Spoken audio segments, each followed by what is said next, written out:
The morning Kira Vance was born, every medical scanner in the hospital screamed warnings. Nurses ran through hallways. Doctors shouted orders that made no sense.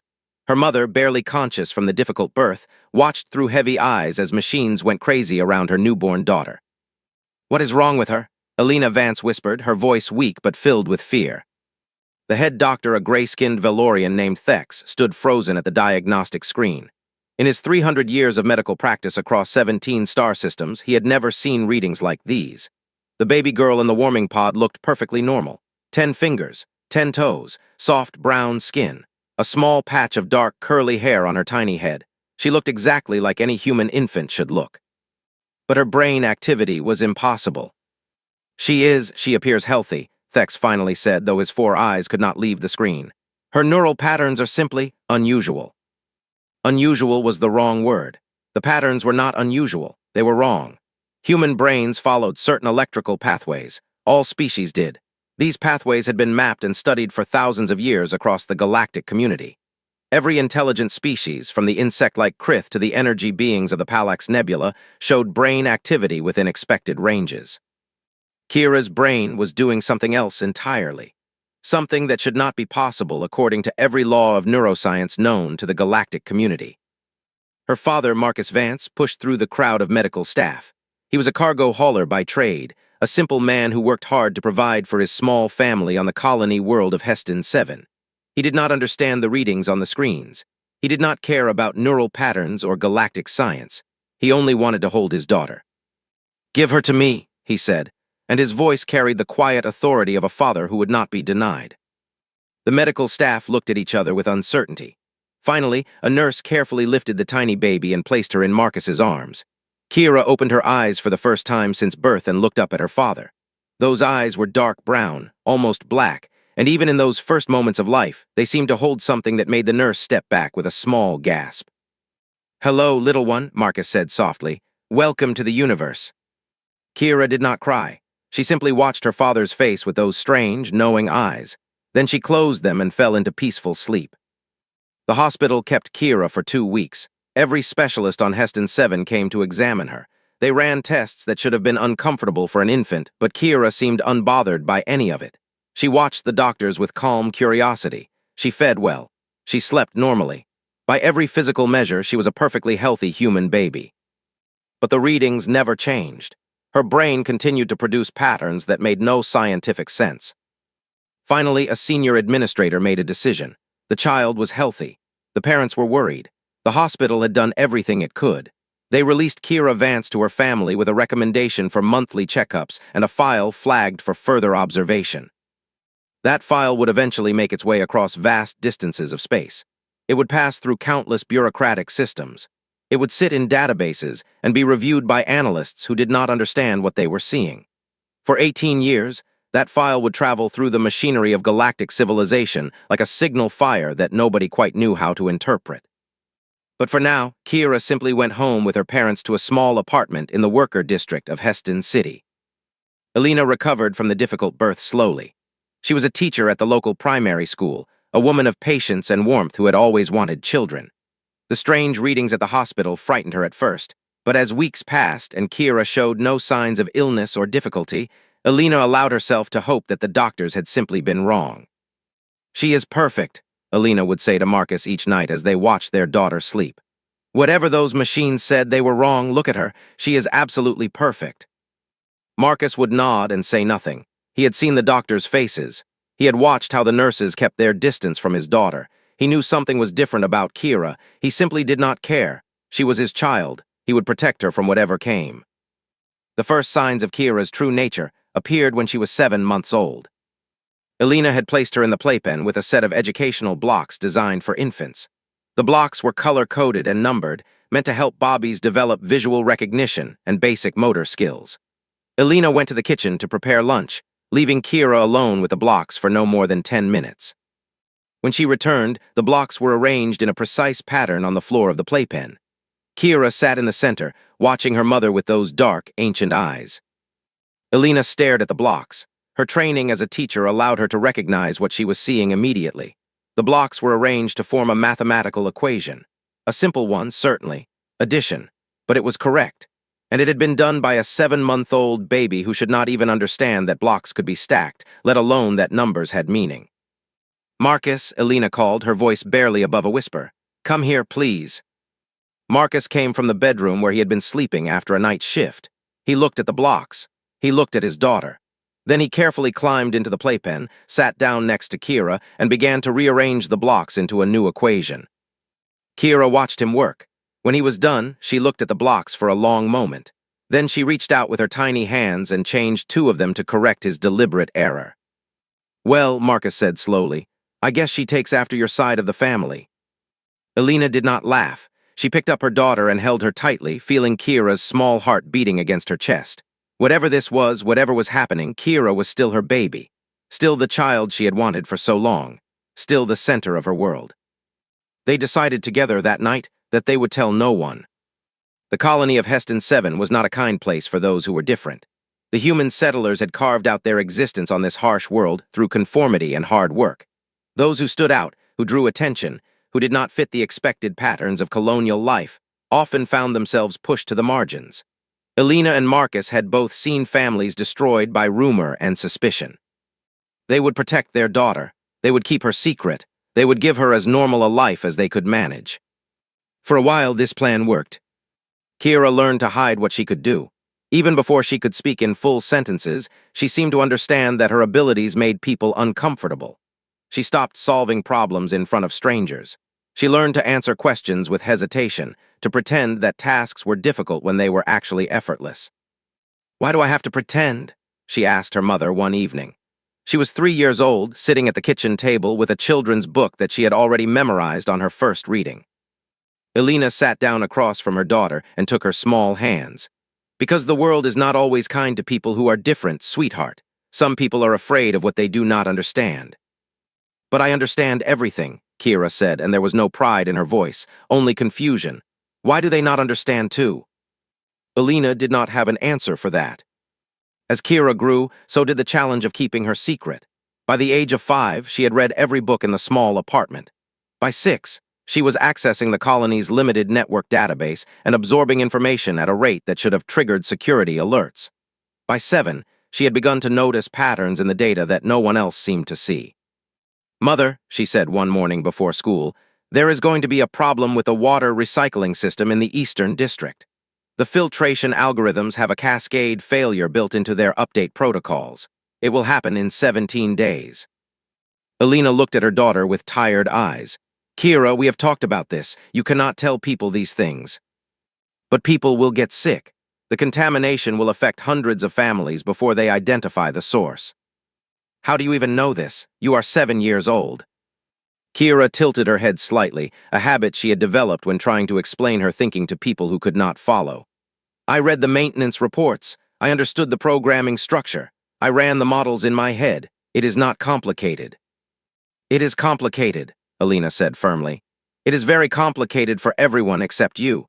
And if you tell people about this, they will ask questions. They will want to know how you knew. They will look at you differently. They might take you away from us." Kira was silent for a long moment, then she nodded slowly. "I understand. I will say nothing." 17 days later, the water recycling system in the Eastern District failed exactly as Kira had predicted. 342 families were affected by contaminated water before the problem was identified and corrected. 12 children were hospitalized. 1 elderly woman died from complications. Kira did not cry when she heard the news. She simply sat in her room and stared at the wall, her brilliant mind turning over the same question again and again. What was the point of understanding everything if she could not use that understanding to help anyone? It was a question that would haunt her for years to come. The years passed slowly on Heston 7. Kira attended school and performed exactly as expected for a bright but unremarkable student. She had friends, or something close to friends. Children her own age who enjoyed her company without understanding that she was different from them in any fundamental way. She learned to laugh at jokes she had understood before they were told. She learned to ask for help with problems she had already solved. She learned the complex social dance of appearing normal while being anything but. At home, with her parents, she could let her guard down slightly. Marcus would bring her engineering manuals from the cargo ships he worked on, delighting in her ability to understand systems that trained technicians struggled with. Elena would discuss literature and philosophy with her daughter, treating her not as a child, but as an intellectual equal. "You will do great things someday," Marcus told her on her 10th birthday. "When the time is right, when the universe is ready for you." "What if the universe is never ready?" Kira asked. "Then you will make it ready," her father said. "That is what people like you do." Kira did not know what people like her meant. As far as she knew, there were no other people like her anywhere in the galaxy. She was alone in a way that most beings could never understand. But she held onto her father's words. Someday, she told herself, someday the universe would be ready. That day came much sooner than anyone expected, and it came in a way that no one could have predicted. It was the spring of Kira's 18th year when the survey ship landed at Heston City's small spaceport. Survey ships were not unusual visitors to the colony world. They came every few years, conducting routine assessments of the planet's population, resources, and development. Most colonists ignored them completely. But this survey ship was different. It carried observers from the Galactic Academy of Sciences, the most prestigious institution of learning in known space.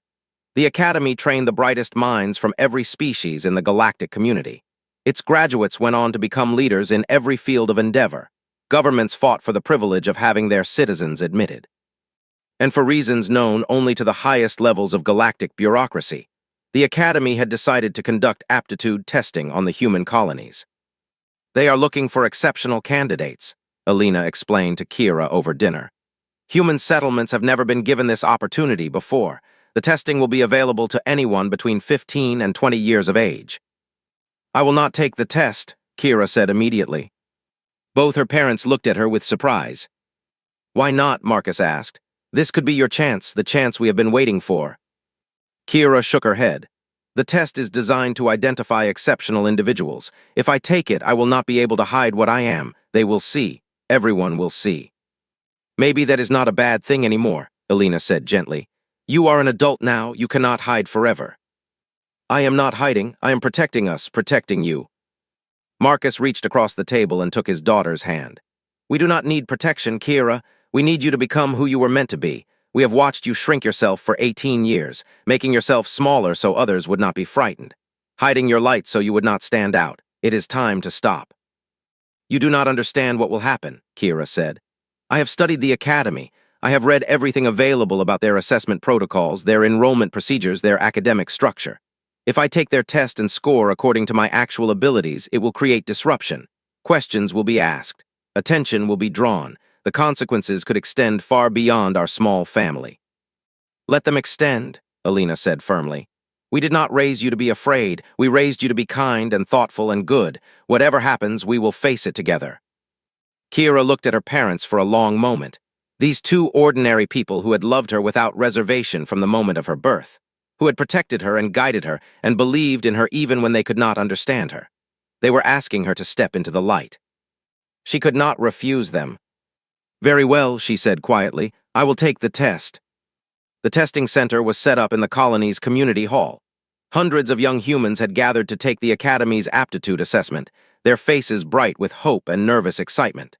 Most of them had spent weeks preparing, studying old examination materials, practicing problem-solving techniques. Kira had not prepared at all. She already knew everything the test could possibly ask. The format was standard for galactic assessments. A series of increasingly difficult problems designed to measure analytical reasoning, pattern recognition, creative problem-solving, and knowledge integration across multiple disciplines. The test adapted to each individual's performance, becoming harder as they answered correctly and easier as they made mistakes. Most candidates finished in approximately 4 hours.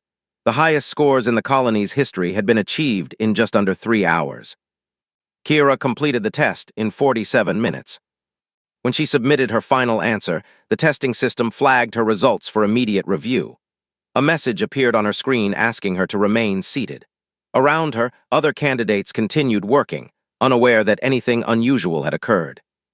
20 minutes later, a door at the back of the hall opened and 3 figures emerged. They were not human.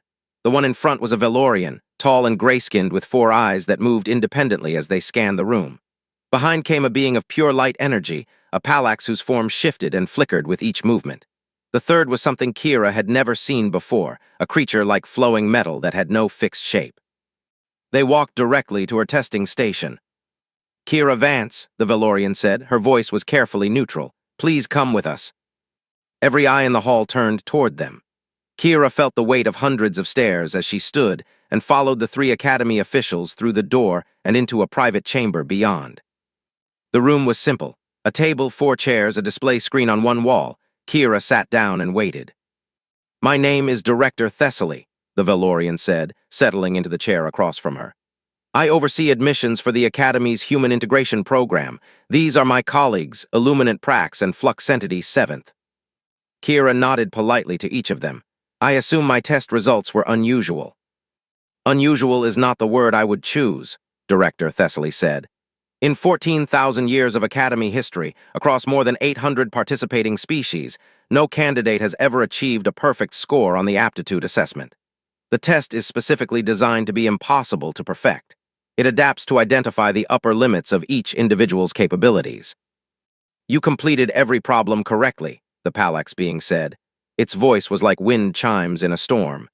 Including theoretical challenges that have no known solutions, you did not merely answer the test. You advanced multiple fields of science in the process. Kira said nothing. This was exactly what she had feared. How is this possible? Director Thessaly asked.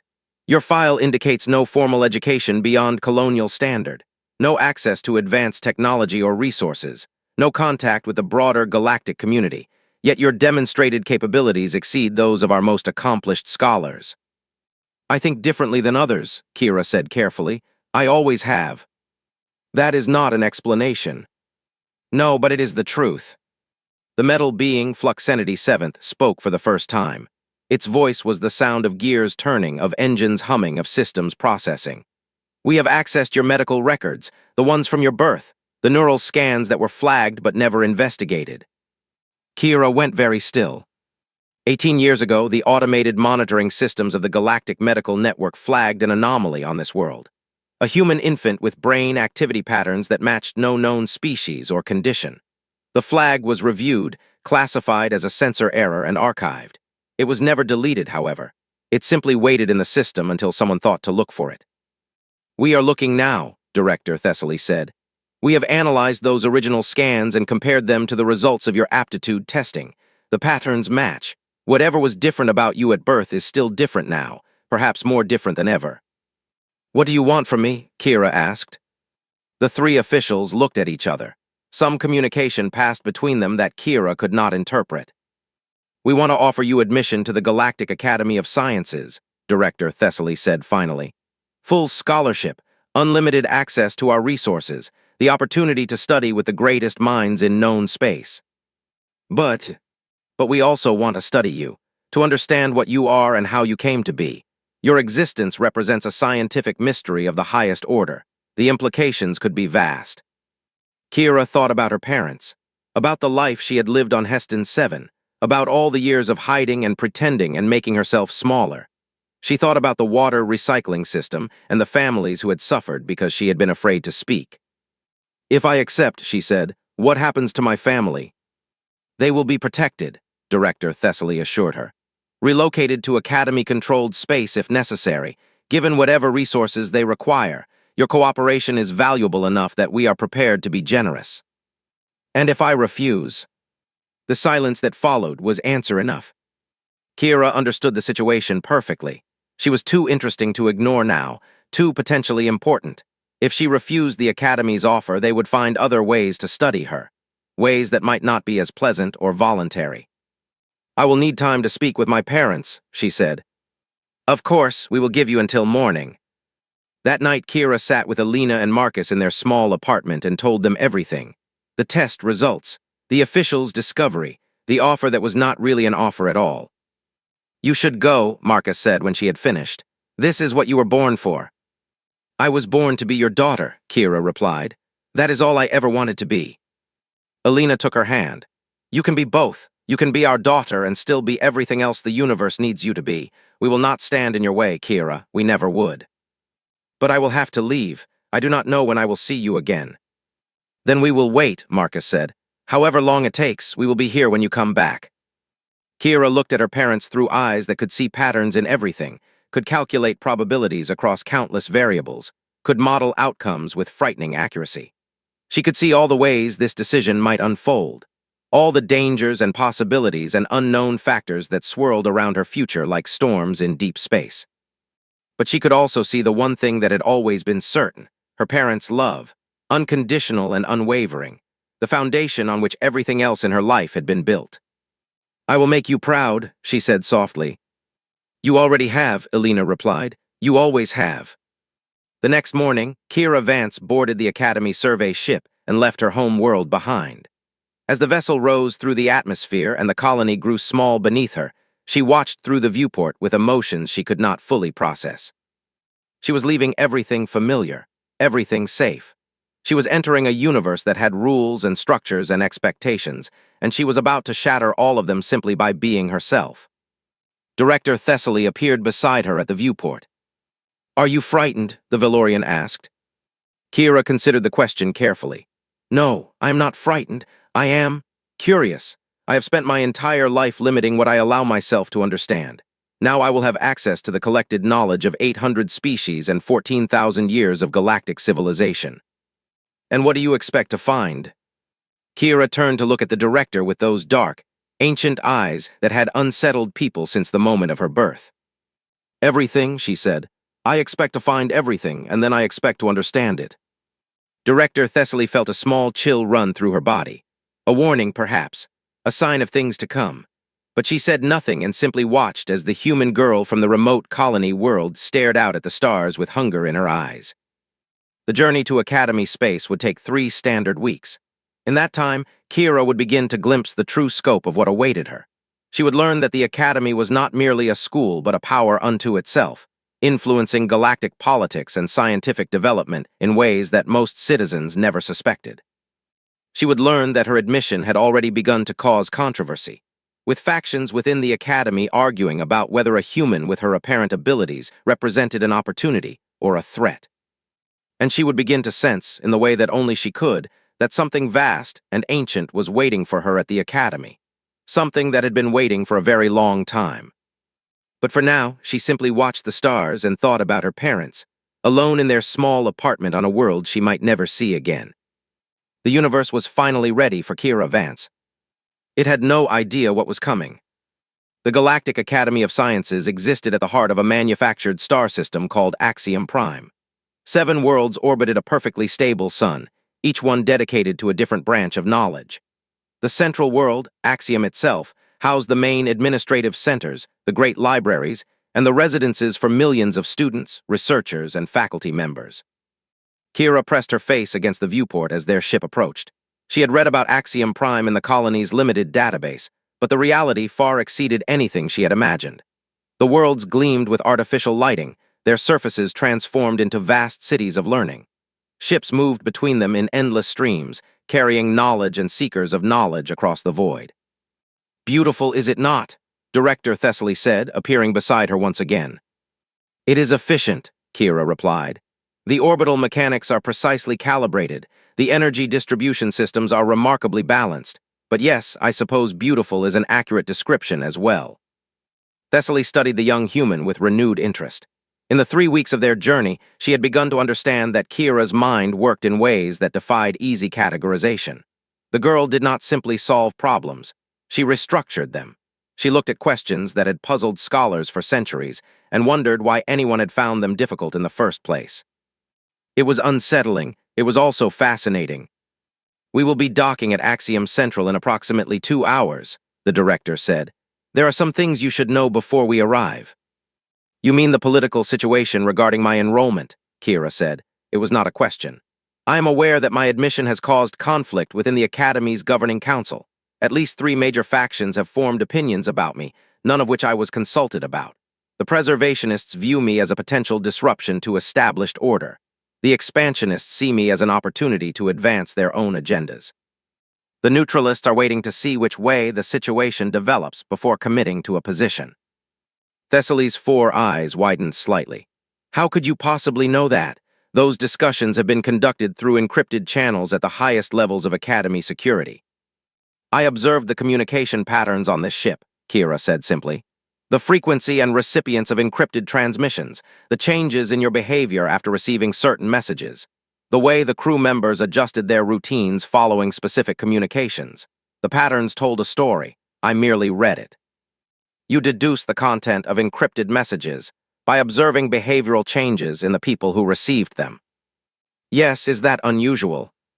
Thessaly took a moment to compose herself. Miss Vance, in my 200 years of service to the Academy, I have never encountered anyone capable of such analysis. Not among any species. What you are describing would be considered an extraordinary intelligence feat even for our most advanced artificial systems. Then perhaps your systems need upgrading, Kira said, and there was no arrogance in her voice. Only honest assessment. If I can do this, others should be able to learn the technique. It is simply a matter of training oneself to observe more carefully and process information more completely. This, Thessaly was beginning to realize, was the heart of the mystery that was Kira Vance. The girl genuinely did not understand how different she was. She assumed that her abilities were things anyone could develop with sufficient effort. She had no concept of how far beyond normal her capabilities actually extended. The docking procedures at Axiom Central were elaborate and time-consuming. Security protocols had to be observed. Documentation had to be verified. Kira submitted to neural scanning, genetic sampling, and a full psychological evaluation, all conducted by beings she had never seen before. The psychologist was a species called a mindweaver, a creature that existed partly in normal space and partly in dimensions that Kira's human eyes could not perceive. It communicated through direct mental contact, and Kira found the experience of having another consciousness touch her own to be deeply strange. You are not what I expected, the mindweaver projected into her thoughts. Your mind is not structured like other humans, not structured like any being I have encountered. There are patterns here that should not be possible, connections that transcend normal neural architecture. What do you mean? Kira asked, using her internal voice as she had been instructed. I mean that your brain is doing things that brains cannot do. You are processing information in ways that violate the fundamental principles of cognitive science. It is as if someone designed a new type of mind and installed it in a human body without telling anyone. I was not designed. I was born on a colony world to ordinary parents. Yes, that is what makes it so troubling. The evaluation continued for several hours. When it was complete, the mindweaver withdrew from Kira's consciousness with what felt like reluctance. You are cleared for enrollment, it said, this time using physical sound waves rather than mental projection. But I will be recommending ongoing observation. What you are, Kira Vance, is something new, something the galaxy has never seen before. We need to understand you. Everyone keeps saying that, Kira replied. Perhaps instead of trying to understand me, you should let me try to understand you. I suspect I would make faster progress. The mindweaver made a sound that might have been laughter. Perhaps you would. That is precisely what concerns us. Kira's quarters were located in a residential tower on the eastern edge of Axiom Central. The room was small but well-appointed, with a comfortable bed, a desk, a private hygiene unit, and a window that overlooked one of the Academy's great garden complexes. Most importantly, it contained a terminal with access to the Academy's knowledge systems. Kira sat down at the terminal and began to explore. The Academy's databases contained more information than she had imagined possible. 14,000 years of accumulated knowledge from 800 species. Scientific papers, historical records, philosophical treatises, technical specifications, artistic works, everything that the galaxy's brightest minds had ever thought to record. For the first time in her life, Kira felt something like satisfaction. She read, she learned, she absorbed information at a rate that would have burned out any normal mind. Hours passed without her noticing. The sun set over Axiom Central and rose again, still she read. It was Director Thessaly who finally interrupted her, appearing at her door with concern on her gray features. You have been in your quarters for 37 hours without food or sleep, the director said. This is not sustainable, even for someone of your capabilities. Kira blinked and looked away from the terminal. Her body ached in ways she had not noticed until that moment. Her eyes were dry and tired. Her stomach was empty and complaining. I apologize, she said. I lost track of time. Clearly, come. I will take you to the dining hall and explain your academic schedule. The dining hall was a vast space filled with beings of every description. Kira observed them as she ate, cataloging their species, their probable academic specializations, their social hierarchies and interpersonal dynamics. It was a habit she had developed on Heston 7, watching people to understand how to fit in with them. Here, the complexity was enormously greater, and she found herself genuinely engaged by the challenge. Your academic program has been specially designed, Director Thessaly explained as Kira consumed her meal. Standard first-year students take introductory courses in their chosen specialization. You will be taking advanced seminars across multiple disciplines. The faculty wants to assess your capabilities in a variety of areas. They want to test me, Kira corrected, to determine the extent of my abilities, to see if my aptitude assessment results were accurate or if there was some error. Yes, that too. I have no objection. I'm equally curious about what I can do when given proper resources. The first seminar was in theoretical physics, taught by a being called Professor Quantex 9. Quantex 9 was an artificial intelligence that had been granted citizenship and academic standing after proving its capability for original thought. It manifested as a sphere of hovering light that could project equations and diagrams directly into the air around it. The class contained 12 students, all of them veterans of the academy with years of advanced study behind them. They looked at Kira with unconcealed skepticism as she took her seat. Today we will continue our discussion of hyperdimensional folding, Professor Quantex 9 announced. Specifically, the theoretical barriers that prevent faster-than-light travel through dimensional compression. The lecture was dense and complex, dealing with mathematical concepts that most beings spent decades learning to understand. Kira followed every word, more than followed. She saw flaws in the accepted models, gaps in the reasoning, assumptions that had been treated as proven but were actually only probable. After 40 minutes, she raised her hand. Yes, the new student, Professor Quantex 9 said. Kira Vance, you have a question. Not a question, an observation. The fundamental limitation you are describing is based on the Thesics conjecture, which was formulated 8,000 years ago. The conjecture assumes that dimensional interfaces maintain constant properties regardless of the energy state of adjacent space. But that assumption was never actually tested. It was simply accepted because no one could imagine a way to test it. The class went silent. Professor Quantex 9's sphere flickered with what might have been surprise. You are suggesting that the Thesics conjecture is incorrect. I am suggesting that it is incomplete. The conjecture addresses dimensional interfaces in stable conditions. But what about unstable conditions? What about regions where dimensional boundaries are already stressed by natural phenomena?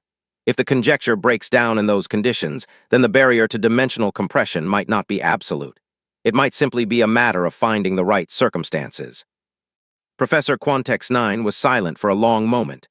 Then the sphere began to pulse with rapid calculations, processing the implications of what Kira had said.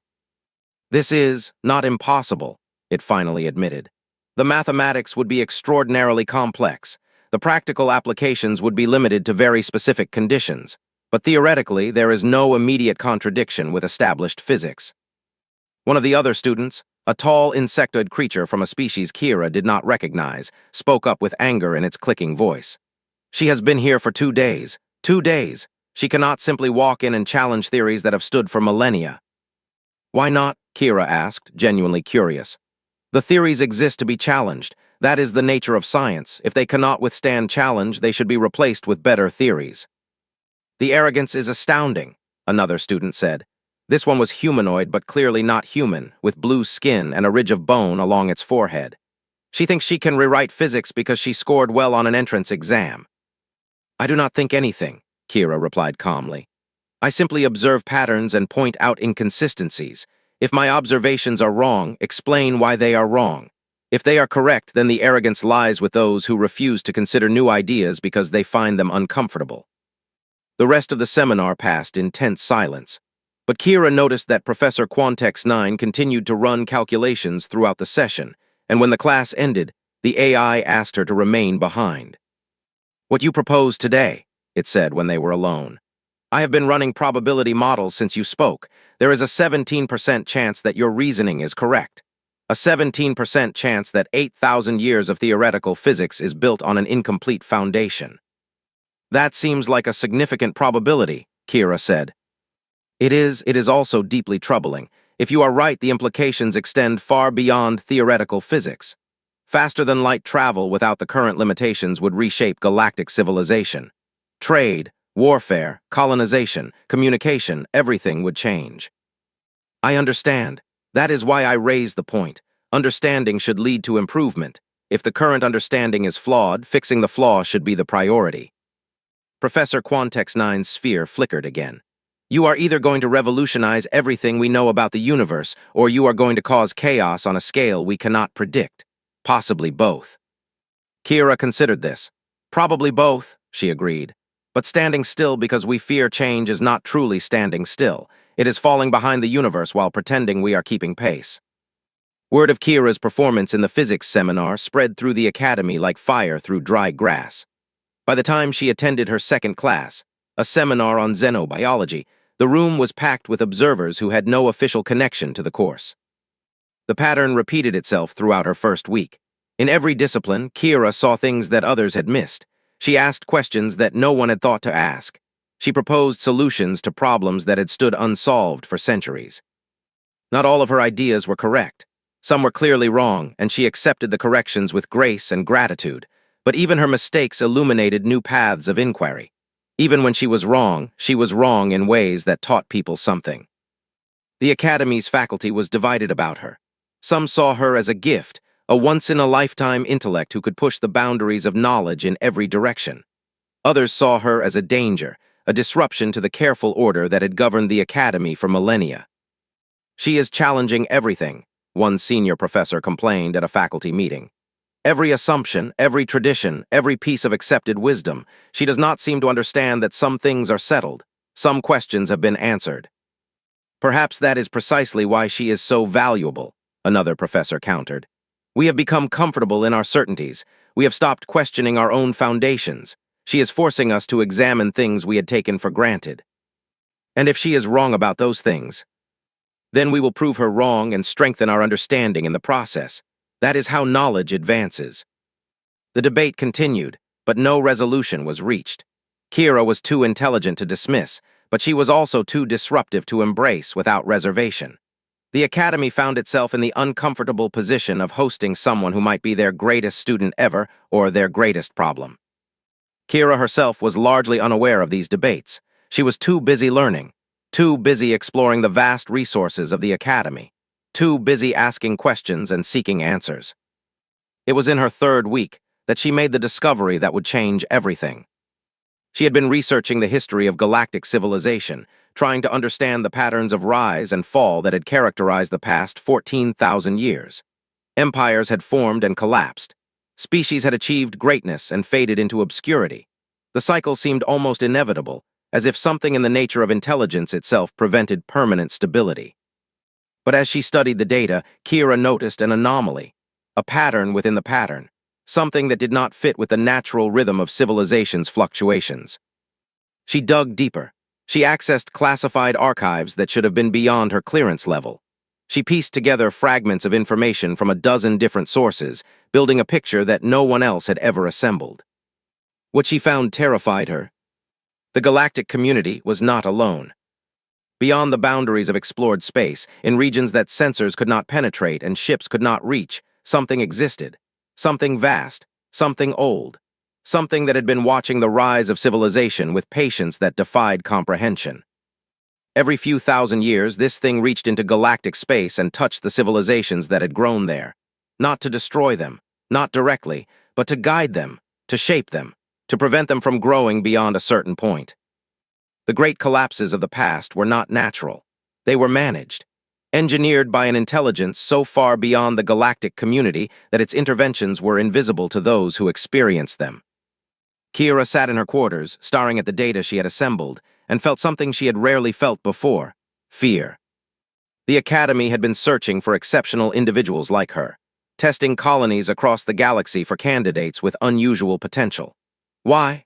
What had prompted them to begin this search after thousands of years of looking inward?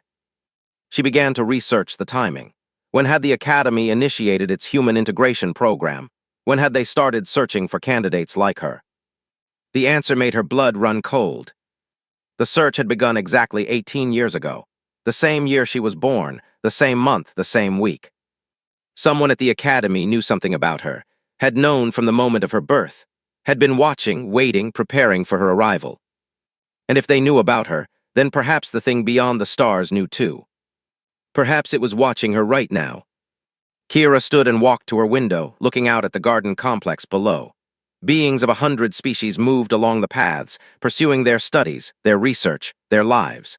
They had no idea what lurked beyond the edges of their reality, no concept of the invisible hand that guided their history. She had a choice to make. She could continue her studies, pretending she had not seen what she had seen. She could bury the knowledge and live a comfortable life of academic achievement. She could be the prodigy that the Academy wanted her to be, advancing their understanding of the universe in carefully managed increments. Or she could keep digging, keep asking questions, keep pulling at threads until she understood what was really happening and why. She thought about her parents, about her father's words on her 10th birthday. "You will do great things someday, when the time is right, when the universe is ready for you." Perhaps the universe was not ready for her.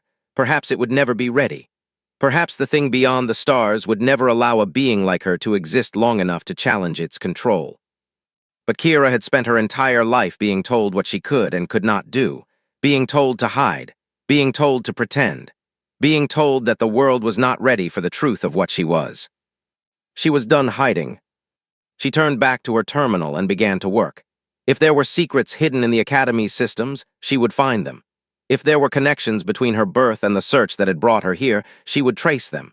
If there were powers in the galaxy that feared what she might become, she would understand them. And then she would make a plan.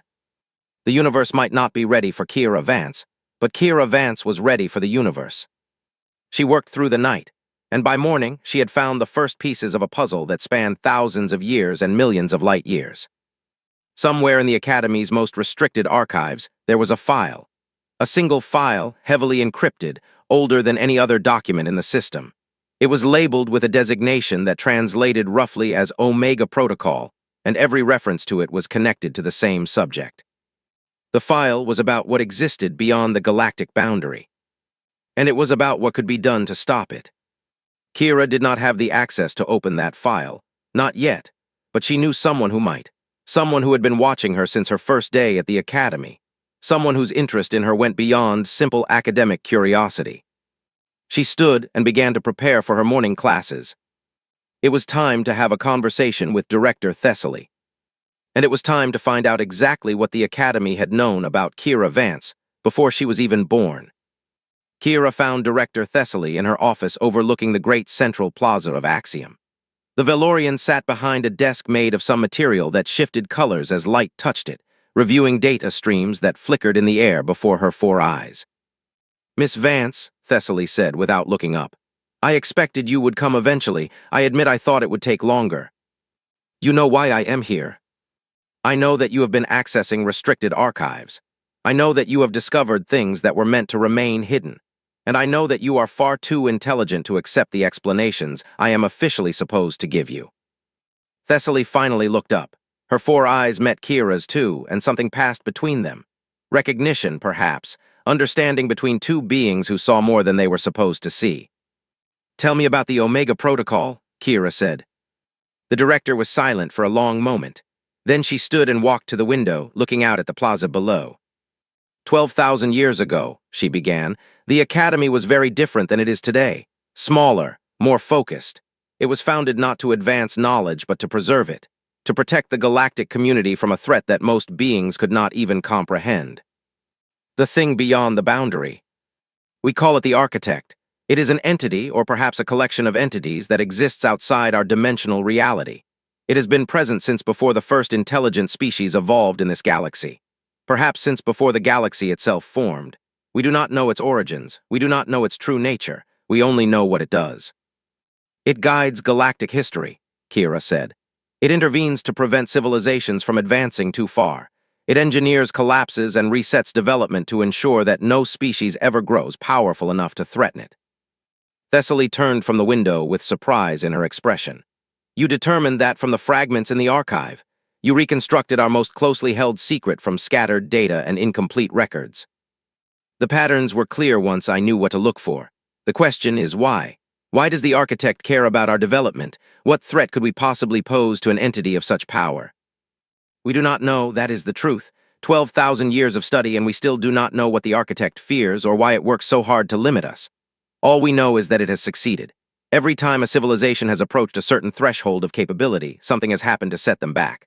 War, plague, catastrophic accidents, social collapse. The specific mechanism varies, but the result is always the same. Kira absorbed this information, and the Omega Protocol. The Omega Protocol is our attempt to break the cycle. For millennia, we have been searching for something, someone, an individual whose capabilities are so far outside the normal range that they might be able to do what no one has done before. Understand the architect, communicate with it, or, if necessary, fight it. You have been searching for me. Not you specifically. We did not know what form this individual would take, but we had predictions, models, mathematical frameworks that suggested what capabilities would be required to challenge an entity like the architect. When your neural scans were flagged 18 years ago, our systems recognized them as a potential match. You have been watching me since birth. Observing, waiting, preparing for the possibility that you might be what we had been looking for. When your aptitude test results came through, we knew. You are not just exceptional, Kira. You are unprecedented. Your mind works in ways that our best scientists cannot explain. You perceive patterns that our most advanced systems cannot detect. You process information at speeds that should be neurologically impossible. Why, Kira asked. Why am I like this? What made me different? Thessaly shook her head. We do not know. We have theories. Perhaps a random genetic mutation that produced capabilities never seen before. Perhaps some influence from beyond our dimension that touched your development before birth. Perhaps the universe itself, generating a response to a threat it could sense approaching. Or perhaps the architect made me, Kira said quietly. A trap, a way to identify those who would challenge it and eliminate them before they become dangerous. Thessaly went very still. That possibility has been considered. It is why we have been so careful, why we watched and waited rather than acting immediately. If you are a creation of the architect, then everything we hope for could be a manipulation. How would we know? How could we possibly determine if my existence serves our purposes or the architect's? We cannot, not with certainty. That is the nature of the situation. We are playing a game against an opponent who has been winning for 12,000 years, perhaps longer. We do not know its capabilities, its limitations, or its intentions. We only know that we cannot continue to be passive. The current cycle of civilization is nearing the threshold that has triggered intervention in the past. If we do nothing, the architect will act. Millions or billions of beings will die. Knowledge will be lost. Progress will be set back by centuries or millennia. And if we act, we might precipitate the very catastrophe we are trying to prevent. Or we might succeed. We might finally break the cycle and give the galaxy a future free from the architect's control. Kira walked to the window and stood beside the director, looking out at the beings moving through the plaza below. Students, researchers, faculty, beings from hundreds of species, pursuing knowledge, building understanding, striving to make the universe a better place. All of them unaware that their efforts might be erased at any moment by a force they could not see or comprehend. What do you want me to do? She asked. We want you to study the architect, to learn everything you can about it, to find its weaknesses if it has any. And then we want you to help us develop a strategy for dealing with it, a strategy that might actually succeed where all our previous efforts have failed. And if I determine that there is no way to succeed, that the architect cannot be challenged or defeated, then at least we will know, at least we will have tried, and perhaps your analysis will reveal options that we have not considered. Perhaps your unique perspective will illuminate paths that have remained hidden from us. Kira was silent for a long moment, processing everything she had learned. The weight of it pressed down on her like the gravity of 1,000 worlds. She had come to the academy hoping to finally use her abilities for something meaningful. She had not imagined that the task would be quite this large. I will help you, she said finally, but I have conditions. Name them. First, full access. Not partial access, not filtered access, full access to everything the Academy knows about the architect. Every record, every analysis, every theory, every failed attempt. I cannot solve a puzzle if you hide pieces from me. Agreed. Second, I want to assemble a team. Not your chosen experts, my chosen experts.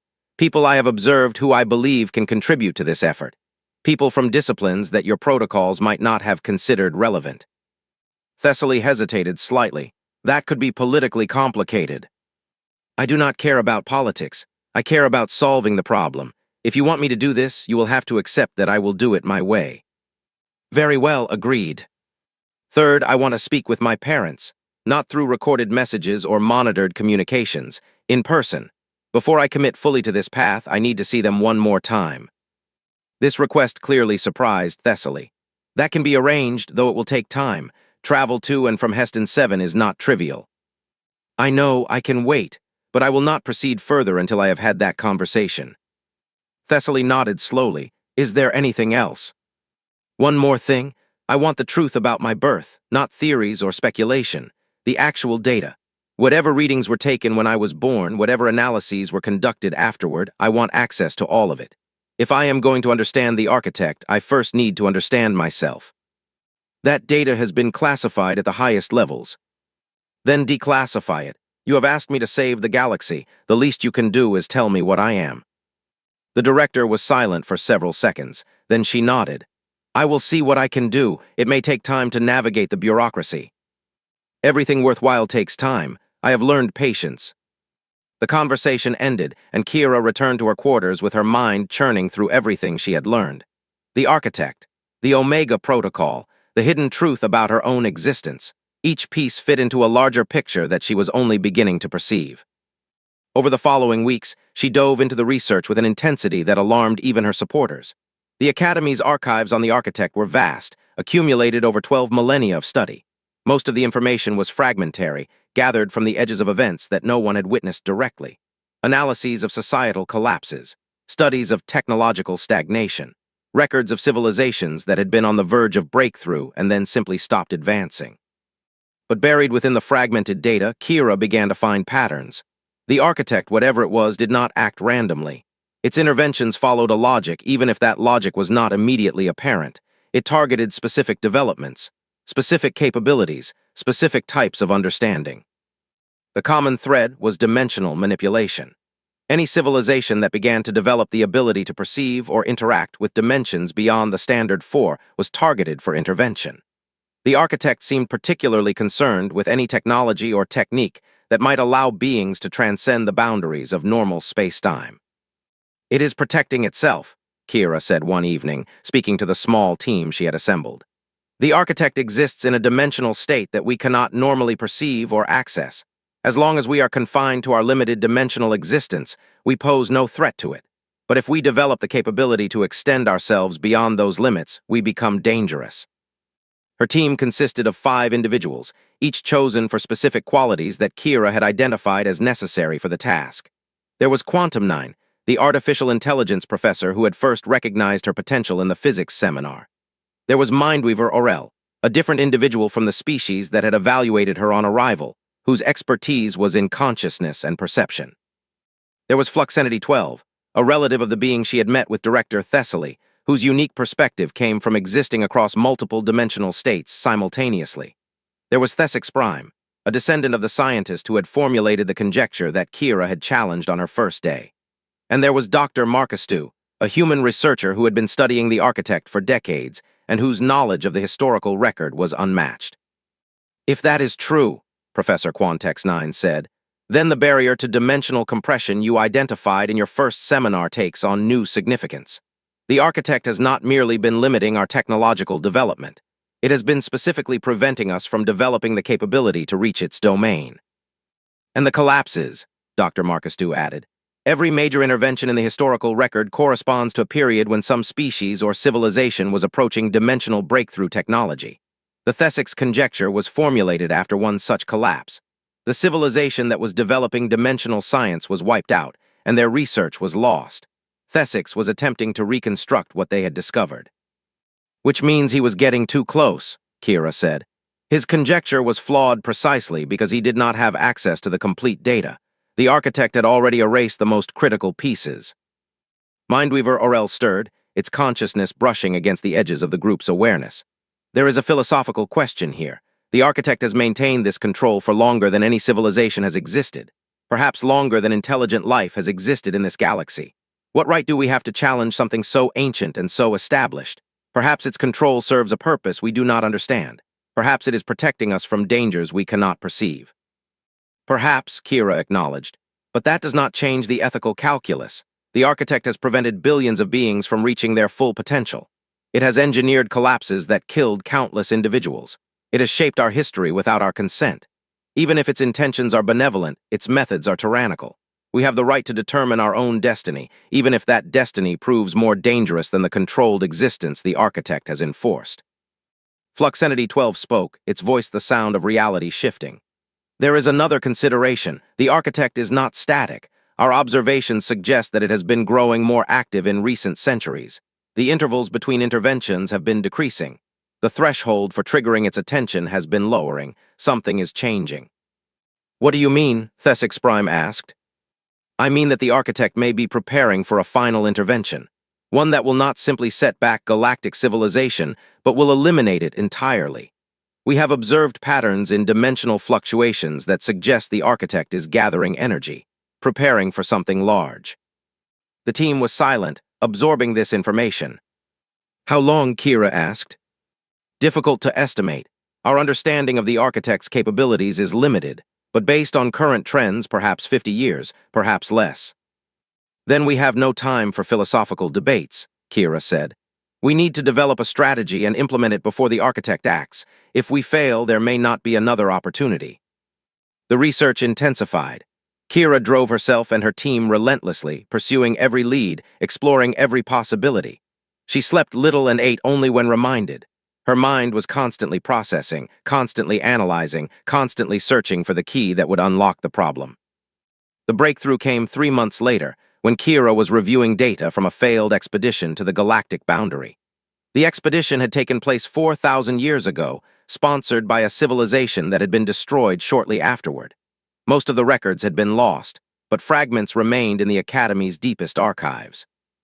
The expedition had detected something, a signal, a pattern in the dimensional fluctuations that emanated from beyond the boundary. The pattern had been too complex to decode at the time, but the expedition had recorded it before its destruction. Kira fed the pattern into her own mind and let it process for 3 days without interruption. When she emerged from her analysis, her face was pale, but her eyes were bright with understanding. I know what the architect is, she announced to her team, and I know how to reach it. The explanation took hours. The mathematics was extraordinarily complex, even for minds as advanced as those gathered in the room. But the core concept was surprisingly simple. The architect was not an entity in the traditional sense. It was not a being that existed and acted. It was a structure, a pattern, a self-sustaining dimensional configuration that had formed at the birth of the universe and had been maintaining itself ever since. The architect was, in essence, a living law of nature. It was as fundamental to reality as gravity or electromagnetism, and like those forces, it could not simply be destroyed. It was woven into the fabric of existence itself.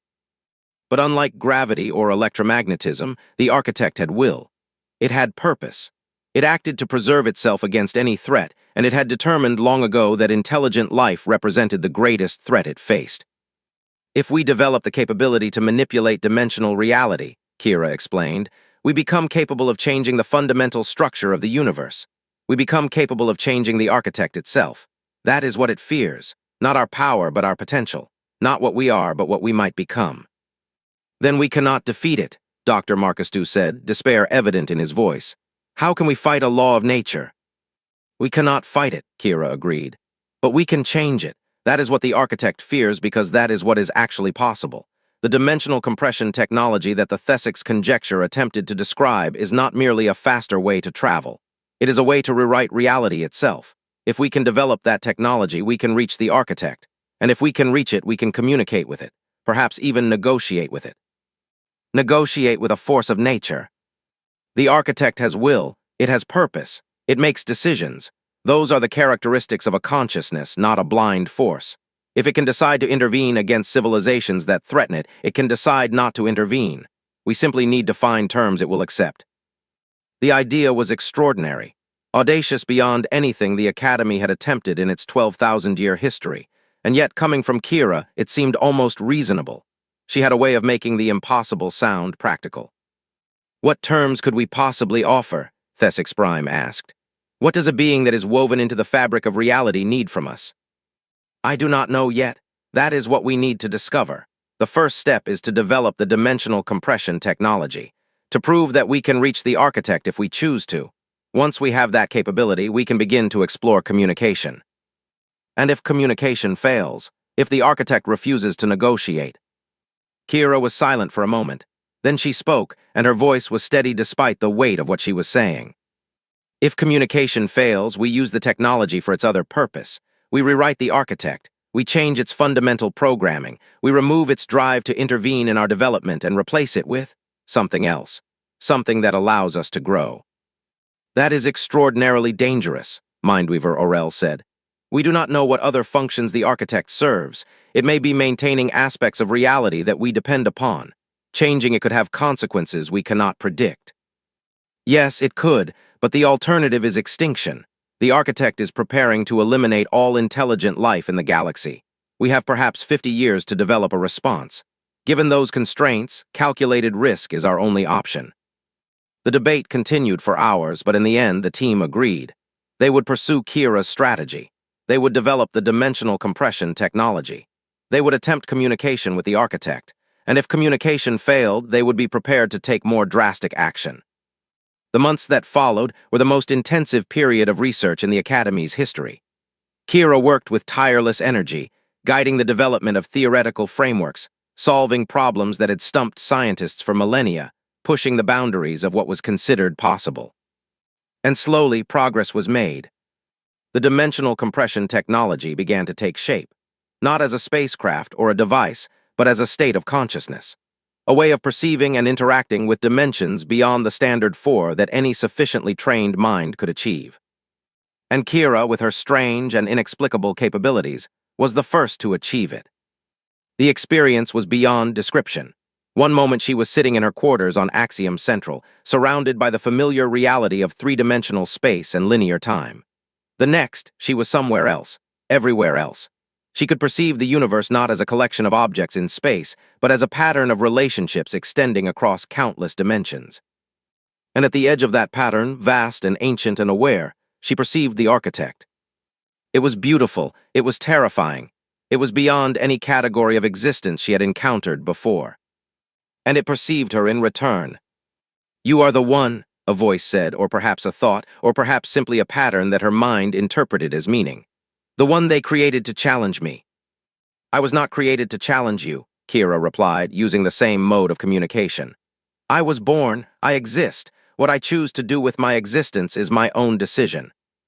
You cannot comprehend what you are interfering with. The limitations I maintain are necessary. Without them, your species and all others would destroy themselves. You are not ready for what lies beyond the boundary." "Perhaps not, but that is not your decision to make. You have controlled our development for 12,000 years.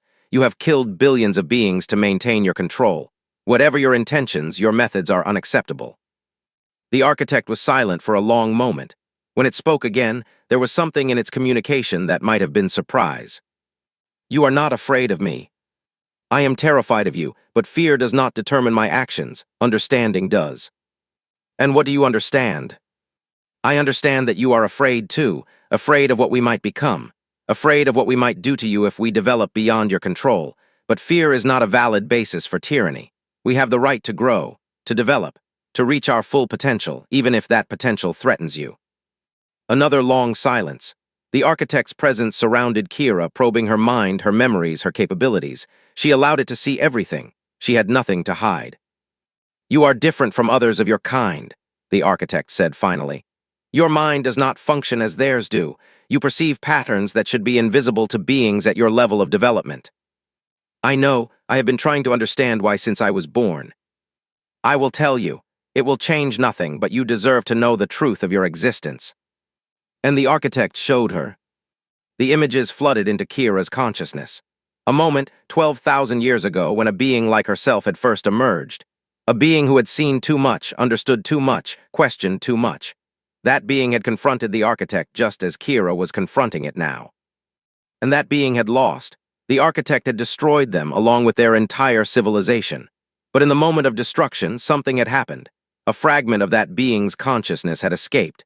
It had scattered across dimensional space, waiting for the right conditions to reassemble. Those conditions had occurred 18 years ago, on a colony world called Heston 7, in the womb of a woman named Elena Vance. Kira was not merely a human with unusual capabilities. She was the continuation of the being who had first challenged the architect 12,000 years ago. The same consciousness, the same pattern, born again into a new form. "You are my oldest enemy," the architect said, "and you have finally returned." Kira absorbed this knowledge. It explained so much. Her strange neural patterns, her impossible capabilities, her sense from earliest childhood that she was different in some fundamental way from everyone around her. But it changed nothing. "I am not your enemy," she said. "I was not created to destroy you. I was created to understand you, to find a way forward that does not require constant control and periodic extermination. There is no such way. I have existed for billions of years. I have seen what happens when beings like you are allowed to develop without restraint. You destroy yourselves, you destroy others, you tear holes in reality that take millennia to repair. Some of us do, but not all. You cannot judge an entire civilization by its worst possibilities. You must also consider its best. I have considered, the risk is too great. The risk of letting us grow is too great. But what about the risk of continuing as you have? Every cycle of intervention makes the next resistance stronger. The being whose consciousness I carry was more capable than anyone who came before. I am more capable still. The next iteration will be even more powerful. Eventually, you will face a challenge you cannot overcome. Would it not be better to find accommodation now, while both sides can still negotiate?" The architect was silent for a very long time. Kira waited, holding her position in dimensional space, aware that at any moment the architect could simply unmake her. Her consciousness existed here only through the most delicate application of the techniques she had developed. The architect could tear those techniques apart with the smallest fraction of its power. But it did not. "What do you propose?" it finally asked. And Kira told it. The negotiation took years. Time flowed differently in the dimensional space where the architect existed, and Kira had to learn new ways of thinking about duration and sequence. She traveled back and forth between the architect's domain and normal space, serving as a bridge between two forms of existence that had never before communicated as equals. The terms they eventually reached were complex and far-reaching. The architect would cease its interventions in galactic civilization. It would allow beings to develop their full potential, including the capability to perceive and manipulate higher dimensions. In exchange, the galactic community would accept certain limitations. They would not attempt to change the fundamental structure of the architect. They would not use dimensional technology for warfare or conquest. They would approach the higher dimensions with respect and caution, recognizing that they were entering territory where the architect had existed for billions of years. It was a compromise. Neither side got everything they wanted, but both sides gained something more valuable than victory, a future where coexistence was possible. Kira returned to Axiom Central, a changed being. The years of dimensional negotiation had altered her in ways that were visible even to those who could not perceive higher dimensions. She moved differently. She spoke differently. There was a depth to her eyes that had not been there before. Director Thessaly was waiting for her. "Is it done?" the Valorian asked. "It is done. The architect has agreed to our terms. The threat of intervention has been removed." "You have saved the galaxy." Kira shook her head. "I have bought us time. What the galaxy does with that time is up to everyone else. The architect was not wrong about the risks we face. We are capable of destroying ourselves. We are capable of terrible things, but we are also capable of wonderful things. That is what I argued. That is what the architect finally accepted." She looked around at the academy, at the beings going about their lives, at the universe that was now free to grow in ways it never had before. "I want to see my parents," she said. "I promised myself that I would once this was over. They have been waiting for you. They were brought to Axiom 3 years ago when it became clear that the negotiation would take longer than expected." Kira felt tears forming in her eyes. Her parents, the people who had loved her when she was just a strange baby with impossible neural patterns, who had protected her when the world was not ready for what she was, who had believed in her when no one else would. She found them in a small garden on the outskirts of the central complex. Marcus was older now, his hair gray, his movements slower. Elena sat beside him on a bench, watching the alien flowers bloom. They looked up as Kira approached. For a moment, no one spoke. Then Elena opened her arms, and Kira fell into them, sobbing like the child she had not been for so very long. "I am home," she said. "You are always home," her mother replied. "Wherever you are, whatever you become, you are always our daughter." Marcus put his arms around both of them. "I told you," he said, his voice thick with emotion. "I told you when you were 10 years old you would do great things, and you did." I almost destroyed everything. But you did not. You found another way. You always find another way. They sat together in the garden as the sun set over Axiom Central, the first sun in 12,000 years to set on a galaxy free from the architect's control. The first of many. Kira did not know what the future would hold.